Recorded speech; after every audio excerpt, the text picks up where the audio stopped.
Those who cannot change their minds cannot change anything.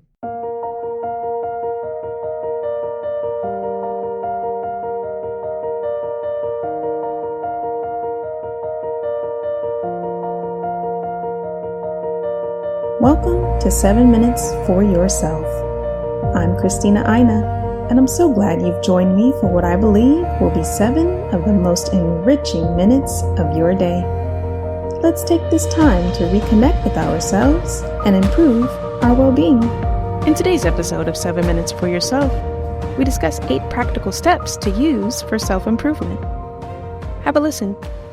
Personal development is a lifelong process, but it doesn't have to take you more than a few minutes to start improving yourself. If you're familiar with the 2-minute rule, you know that any big goal can be broken down into smaller tasks. Some of these small tasks take less than 2 minutes to accomplish, but they are likely to get you moving towards your larger goals and ambitions. Just take 2 minutes out of your day to complete one of these tasks to improve your overall well-being. Number 1 is pretty simple. It's drink more water. A glass of water may seem like the smallest of baby steps towards self-improvement, but it's still a step forward. We often neglect the recommendation to drink 8 glasses of water each day. Your body needs water to maintain bodily functions and keep you healthy. Also, dehydration may cause headaches, fatigue, or problems with your skin, and a lot of people are actually dehydrated and they just don't know it. So drinking 8 glasses a day isn't easy if you're not thinking about it. So don't be afraid to congratulate yourself when you've actually achieved 8 glasses a day. I personally keep a full glass of water near my desk at all time, and I'll drink like crazy all day. I drink a bunch of water. The secret is to keep the glass of water full, and you also have to use a pretty large glass of water. It's a psychological trick called the availability bias that makes your brain think, hey, there's a bunch of water there, we should drink some water. A downside of this is that you have to go to the bathroom quite a bit more, but it really makes a substantial difference on your productivity and your energy levels. Number 2 is to eat whole foods. As a general rule, the fewer the ingredients, the more nourishing the food. If you want to have more energy and feel better throughout the day, swap out some processed meals for whole foods. You can enjoy things like fruits, vegetables, eggs, and nuts, just things that you can actually pronounce. Cut down on chemicals, dyes, and other ingredients that you can't pronounce. I suggest taking a look at your next meal. How many ingredients can you actually identify? If you don't know what you're eating, you're more likely to ingest something that will make you feel sluggish and unproductive throughout the day. I know, this is like one of the most basic, but you can really improve how you feel just by making small changes in what you eat. So let's move on to number 3. Practice daily gratitude. I know you guys hear this from me a lot, but positivity and gratitude really help to melt away your stress. Even when you feel that you're down, an attitude of gratitude can show you the light and keep you from feeling that you've hit the bottom. With a clear and grateful mind, you will be more likely to move forward. It's been proven time and time again that people that are primed with gratitude are more likely to reach their goals. For some people, gratitude is a difficult thing, but something you can start doing is keeping a small journal next to your bed whenever you go to sleep. And right before you go to bed, write down everything on a single page that you were grateful for that day. As the nights pass, you'll soon have an entire notebook filled up with gratitude. Once you learn the power of the law of attraction, something I talk about in other videos, and the neuroscience of the reticular activating system, something I talk about in psychology of beliefs, you will start to understand how truly important having a positive and grateful mind is for becoming successful. It's actually crazy how many research studies can hold this down. Number 4 is to pick up a book. I also recommend cutting down on some screen time and opening your mind with a good book. You can always learn something from reading, even if it's just a new vocabulary word. E-readers and Kindles make it easier than ever to carry around the knowledge of the universe while you travel or you curl up on the couch, or even when you're going to the bathroom. Maybe you don't have 2 minutes to read a whole book? Well, take 2 minutes to get some recommendations from your friends and family members. All it takes is a quick click online to queue up some books on your tablet. When the books are waiting for you, you're more likely to actually read them. Again, I do the same thing that I do with the water using the availability bias. I keep lots of books around me, so I'm more tempted to learn from them and actually read them. Number 5 is something I've started doing recently, and it's just listen to a TED Talk. Maybe you prefer consuming inspiration with audio. Well, you can hop online on YouTube and learn from great speakers in a variety of different fields. If you don't know what to watch first, watch some TED Talks. If you have a specific subject that you want to learn about, maybe it's psychology, you'll probably be able to find a TED Talk on it. If you're open to anything, you can really explore a whole world's worth of different subjects with TED. From happiness to urban planning to biology, it's actually crazy how many videos they have. I personally have been watching a ton of material on personality psychology. Again, in fact, there's actually a couple colleges and universities out there that literally record their entire lectures of the semester and upload them, if you know know how to find them. Number 6 is to forgive someone. Now, we've all been a victim of wrongdoing at some point in our lives. We've all made mistakes. Just as you would probably like people to forgive you, we have to work on forgiving other people, even if they haven't directly asked for it. Forgiveness is a small gesture that doesn't just benefit the person who did you wrong. When you let go of a grudge, you also let go of the stress, the anxiety, and the other negative feelings that you had that you've been clinging on to for a long time. I recently finished my premium online course titled The Psychology of Beliefs, and after doing some research and coming up with around 2 hours of meaningful content, you start to realize the severe consequences to your mindset if you start to hold grudges. Number 7 is to join a group of supportive individuals. Now, it might feel hard or difficult to accomplish your dreams alone, and in fact, it probably is. Words of encouragement and additional resources can help you find opportunities and boost your mood and give you more motivation. But where do you find a group that is willing to support your journey? Well, think about the group that you want to join and hop online. Meetup and Facebook are two great sources to find supportive communities and events. Meetup, if you've never heard of it before, allows you to search through different events based on your occupation, your interests, or your community that you identify with. They help you set up meets in your local area. Do you want to meet up with fellow writers in Philadelphia? Maybe real estate investors in Austin? Well, you're likely to find a group that fits your needs on Meetup. And also, Facebook groups are becoming a more popular way to reach out to like-minded people and connect with them. And lastly, in the self-development community, we're really hard on ourselves on always trying to find continual improvement. But number 8 on this list is to congratulate yourself for this growth.